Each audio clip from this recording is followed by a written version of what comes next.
Well, it's Friday, doing our last lesson of the week. This is on dot plots and analyzing how dot plots work. As you did the other day for Miss Lib, you learned that dot plots were fairly easy to do, and we're just going to do some questions that go with dot plots. As you can see, we got my man Smokey on the screen giving us all for Tennessee today, and no one could have a cooler mascot than Tennessee and baby Smokey here.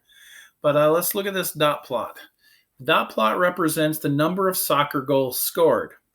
Okay. Each one of these dots is a game played. So these dots here, 8 goals were scored. 9, 10, 11, 12, 13, 15, 16.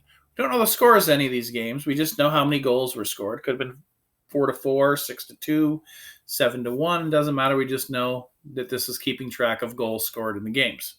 So let's look at this. We will use our magic orange Tennessee pen today.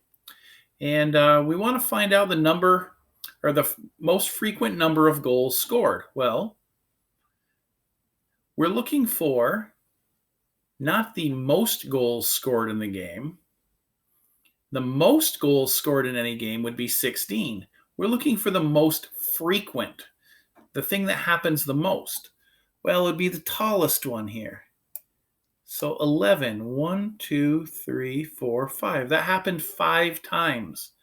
So the most frequent number of goals scored in a game is 11. Happened 5 times. The other ones were less than 5. The most number of goals scored in the game would have been 16. Okay, this one says, what is the least number of goals scored? It's not 8. It's not the smallest amount of goals.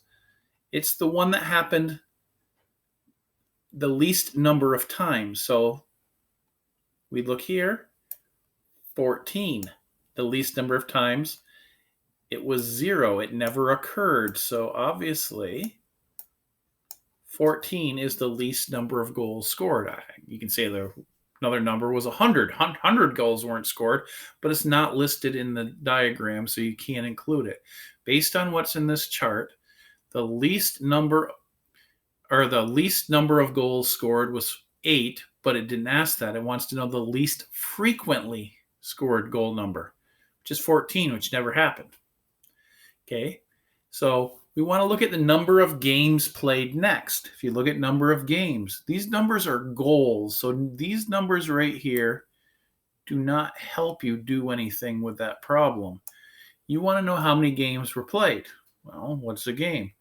Well, 8 goals were scored in this game, this game, this game. These dots each represent a game.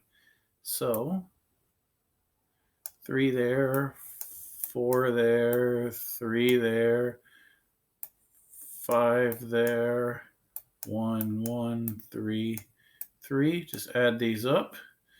3, 7, 10, 15, 16, 17, 20, 23. So it looks like we played 23 games this year.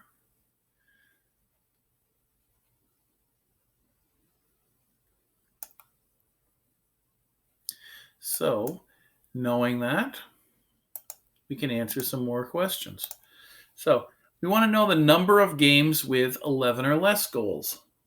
So, 11 or less, anything that way is 11 or less. So 1, 2, 3, 4, 5, 6, 7, 8, 9, 10, 11, 12, 13, 14, 15 of those. Number of games with, oops, I probably should read my problem before I make a mistake. I criticize you guys for doing it. It says number of games with more than 11. With more than 11. Well, 11 is there. I want more than 11. 1, 2, 3, 4, 5, 6, 7, 8. Okay. Number of goals, no, it should be number of games. That sounds foolish. Number of games with 10 or less goals. 10 or less is this way. 3, 7, 10. Okay, so read the question, think to yourself what the possible solution is, and basically you are counting dots or you are looking at the number of goals scored. Okay, Trinity said her team is the best and she won her last game 11-6. Can this be true? Is our girl Trinity a liar or is she truthful? Let's see. 11-6. So if the score was 11-6, that means 17 goals were scored, and our chart is number of goals. So we have to figure out how many goals were scored by Trinity's team. She said it was 11-6. That's 17 goals. If we look, our chart only goes up to 16 goals, so her team could not have scored 17 goals because it's not on this chart. And this charted all the games. So Trinity, I hate to say it, but this is Trinity. She did not get that game. Okay, if you have any questions, as always, let me know. Let Miss Wilkins know, or let our student teacher know. And on that question on your exit ticket, we had some interesting names. Your student teacher was Mr. Shope. Your student teacher was Miss Watson. Your student teacher was number 12. So make sure you read the questions. Make sure you put your best effort forward. Don't just guess what the questions say, like I did on that one problem. Read the questions carefully and watch the video and always do your best. You're a Shope University fish. Do your best. Enjoy your weekend after you finish your math, of course.